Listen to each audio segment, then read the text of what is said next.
Graças e paz, tudo bem?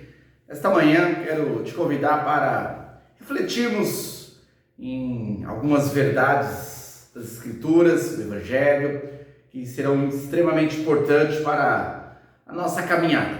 Quero aqui fazer a leitura do texto de 2 Coríntios 5,17, texto que está aqui ao meu lado, que está fazendo a leitura, diz assim: assim que, se alguém está em Cristo, nova criatura é.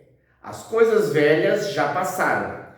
Eis que tudo se fez novo. Esse texto deixa bem claro que o Evangelho consiste na transformação de vida da pessoa que, morto espiritualmente, vivendo pela sua natureza pecaminosa, seguindo os desejos da sua carne, como diz lá Paulo em carta aos Efésios, é filho da ira, filho da perdição, mas por uma graça divina, por uma obra do Senhor, ele é transformado e aí agora se torna uma nova criatura. É o que Jesus estava explicando para Nicodemos, quando ele fala sobre é necessário nascer de novo, ser uma nova criatura.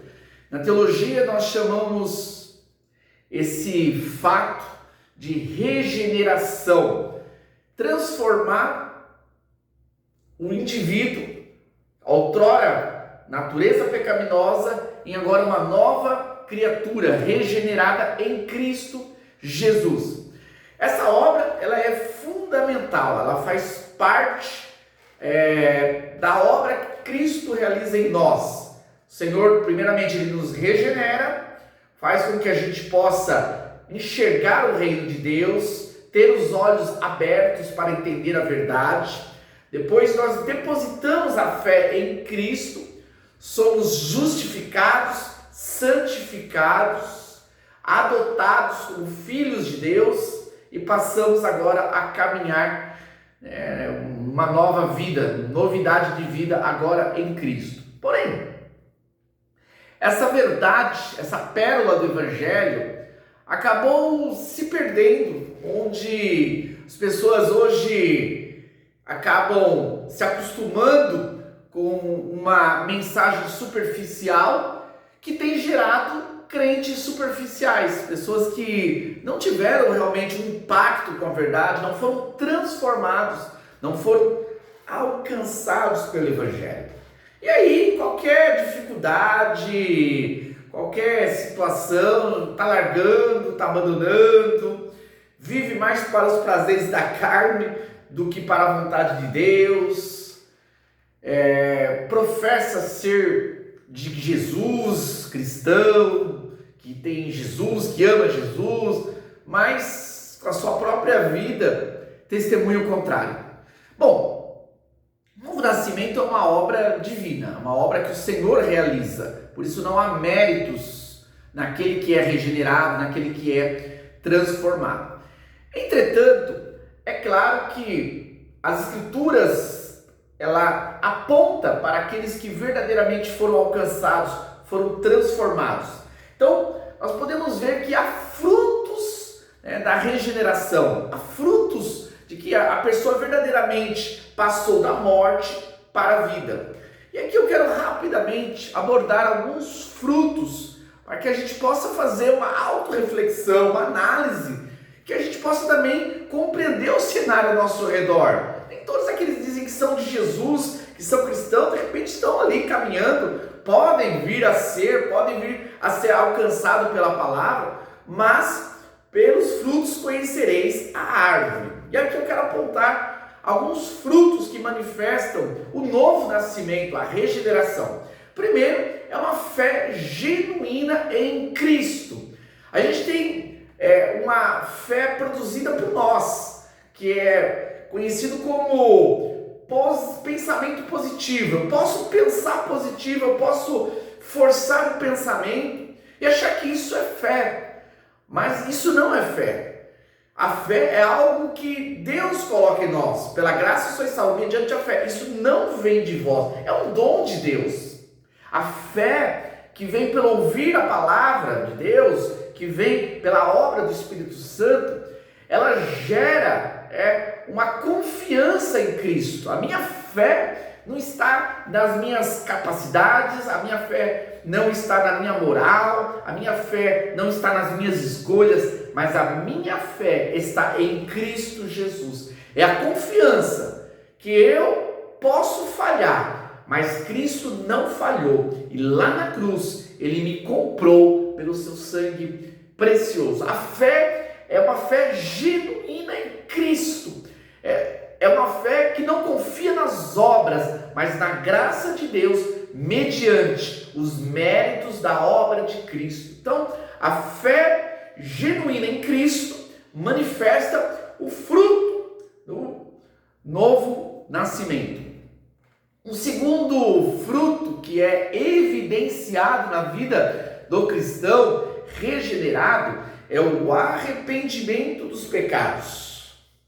O arrependimento, ele consiste em ter nojo do pecado, é reconhecer as práticas que são contrárias à vontade de Deus e buscar conscientemente, fervorosamente se afastar dessas práticas. O arrependimento consiste numa luta onde eu busco vencer a minha carne e abandonar tudo aquilo que me afasta de Deus, tudo aquilo que não edifica, tudo aquilo que a gente fala no grego armatia, que é errar o alvo, tudo aquilo que erra o alvo, que não faz parte da vontade de Deus, é pecado. É pecado. Existem pecados grandes, pecados que são abomináveis, mas existem pecados pequenos também que nós, de repente, nos habituamos a alimentar, mas é pecado. Então o arrependimento, ele consiste numa vida de luta contra a sua própria natureza. Vivemos uma época onde tudo se tornou normal, até a prática pecaminosa se tornou normal. Isso vai do pensamento e da ideia de cada um, relativizaram o pecado, e aí cada um cria para si aquilo que é pecado, aquilo que não é pecado, aquilo que de repente eu tenho dificuldade de lidar, de repente aquilo que eu gosto, aquilo que me traz prazer, eu coloco aquilo como algo que seja normal no reino de Deus. E aquilo que eu tenho facilidade de me afastar, de repente eu coloco aquilo como algo pecaminoso. E não é isso. As Escrituras, ela vai realmente confrontar a nossa natureza e vai mostrar a nossa natureza pecaminosa. Quanto mais nos aproximamos da graça de Deus, da glória do Senhor, mais somos confrontados com o pecado. Chegamos a um momento de que as pessoas se vangloriam da sua santidade, se achando que são pessoas blindadas, pessoas que estão num nível de perfeição, de santidade. Quando o profeta Isaías ele se aproxima ali da presença de Deus, ele fala: eu sou homem de lábios impuros. Quando nós verdadeiramente nos aproximamos do Senhor, quando nós nos esvaziamos, quando nós caminhamos agora como nova criatura, nós caminhamos num quebrantamento constante e numa luta diária contra o pecado, e um desejo sincero de abandonar o pecado. Então o arrependimento dos pecados, isso aí é a marca de alguém que realmente produz fruto de um novo nascimento, um fruto novo, uma nova criatura. Terceira característica que eu quero abordar aqui, de um fruto de que realmente a pessoa foi transformada, é uma nova criatura, e esse ponto aqui vai pegar muita gente, que é a questão do amor a Deus e a sua palavra. Quando a pessoa verdadeiramente ela se torna uma nova criatura, há o ato de regeneração da sua natureza, ela vai amar o Senhor, ela vai amar a Cristo, ela vai amar a palavra. Quando fala que amar, não é o amor somente de palavras, não é somente o amor de emoção, mas é um amor de atitude. Quem ama tem prazer de estar junto. Quem ama pensa no alvo do seu amor. Quem ama valoriza aquilo que você ama. Nesse caso, o verdadeiro cristão, ele ama o Senhor acima de qualquer coisa, ele ama as Escrituras, ele tem prazer em servir, ele está disposto a abrir mão dos seus sonhos, seus projetos pessoais, por uma causa mais excelente. Amar a Cristo, amar o Evangelho, amar as Escrituras, mais do que o meu hobby, mais do que a minha satisfação pessoal. Hoje a gente vê as pessoas desinteressadas com o conhecimento da palavra, desinteressadas no aprendizado. Hoje nós temos tantos recursos, tantas possibilidades. Mas eu não consigo aprender, eu não entendo. Hoje nós temos tantas ferramentas para nos auxiliar. Então, uma pessoa que nasceu de novo, ele tem prazer em aprender a palavra, ele tem desejo. A gente observa os movimentos eclesiásticos e a gente vê multidões indo, e frequentando cultos onde há muitos louvores, cânticos, uma ministração entusiasmada, mas são poucos aqueles que gostam de estudar, de ler a Bíblia, de tentar aprender. Tem prazer com a religião evangélica, mas não tem prazer na meditação das Escrituras. Não pode dizer como um salmista, que tem prazer na sua lei medita de dia e de noite. Quantos cristãos que se dizem regenerados, que nunca leram as Escrituras, nunca fizeram esforço para poder ler a Bíblia na sua íntegra, dizem que creem nesse livro, mas não conhecem. Então é contraditório. Terceiro, amor pelos irmãos. Hoje vivemos uma sociedade egoísta, individualista, cada um pensando em si, cada um buscando seus próprios interesses, perdeu seu afeto pelo próximo. Mas o Evangelho vai na contramão do espírito da época. O Evangelho muda, o Evangelho confronta. Jesus disse que nós seríamos reconhecidos pelo amor entre os irmãos. Então, quando nós temos uma nova natureza, somos nova criatura, nós nos compadecemos com o nosso irmão. Nós somos braços, somos mãos para ajudar o próximo. Hoje, muitos cristãos em diversas partes do mundo estão perdendo as suas vidas por causa da perseguição. Muitos estão sofrendo por causa das condições em muitas estruturas, em muitos países onde a pregação do Evangelho, onde a liberdade religiosa não ocorre. E muitos crentes cristãos estão diferentes, investem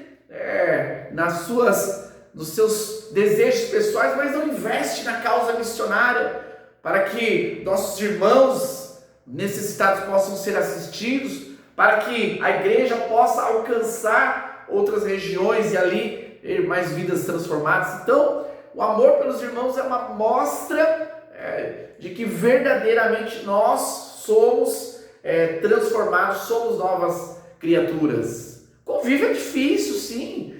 Hoje as pessoas têm os seus problemas, mas nós precisamos ter essa compaixão, nos compadecer com o nosso próximo. Isso é um sinal de que verdadeiramente Cristo está em nós. Cristo, ele viveu para servir. Acho que a caminhada de Jesus foi fácil, junto àqueles galileus com vários vícios, com vários problemas, religiosidade, todos aqueles problemas que haviam naqueles homens. Mas Jesus, ele conduziu ali, ele trabalhou em prol daquelas vidas. Então nós somos chamados realmente para amar o nosso irmão, sermos um braço né? Não para empurrar para baixo, mas para levantar, para ajudar. Desejo crescente em santidade. Quando eu falo santidade aqui, eu estou falando de padrão de moralidade, eu estou falando de santidade entrega. Nós precisamos a cada dia mais nos quebrantar, nos entregar mais ao Senhor, querer mais de Cristo. E claro, quando a gente busca mais o Senhor, isso vai nos afastar do pecado, é uma coisa lógica. Eu não me afasto do pecado para me achegar a Deus. Eu me achego a Deus e isso vai me afastar do pecado. Porque quando eu deixo meu coração sendo movido pelo Espírito Santo, o meu coração me leva para o Senhor, para as coisas de Deus, para as coisas eternas, me faz pensar nas coisas do alto e não das coisas dessa terra. Faz com que o meu tesouro esteja nos céus e não nas coisas materiais. E aí nós vamos caminhar dentro de uma direção de entrega, de santidade. Então, quanto mais a gente caminha numa entrega na presença do Senhor, maior é a manifestação do fruto que somos nova criatura. E para terminar, aqui, fazendo uma breve revisão, eu falei da fé genuína em Cristo, falei sobre o arrependimento dos pecados, falei sobre o amor a Deus e a sua palavra, o amor aos irmãos, desejo crescente de santidade. E o último ponto aqui para destacar, que mostra quem verdadeiramente nasceu de novo, é a sua perseverança na caminhada cristã. Aqueles que verdadeiramente perseveram é porque foram transformados, porque a sua essência mudou, porque a sua natureza é do alto e não da terra, porque ele é incorruptível e não corruptível. Então ele é realmente alguém que foi regenerado. Então a caminhada, o tempo mostra quem verdadeiramente foi transformado, foi alcançado. Muitos na empolgação podem até nos enganar, ter aparência de que foi transformado, foi alcançado, foi impactado, mas só o tempo dirá aqueles que verdadeiramente têm raiz no Evangelho, aqueles que verdadeiramente foram gerados do alto. Que Deus abençoe, que essa reflexão possa te ajudar a entender a sua natureza, compreender e ser transformado por esse Evangelho. Deus abençoe.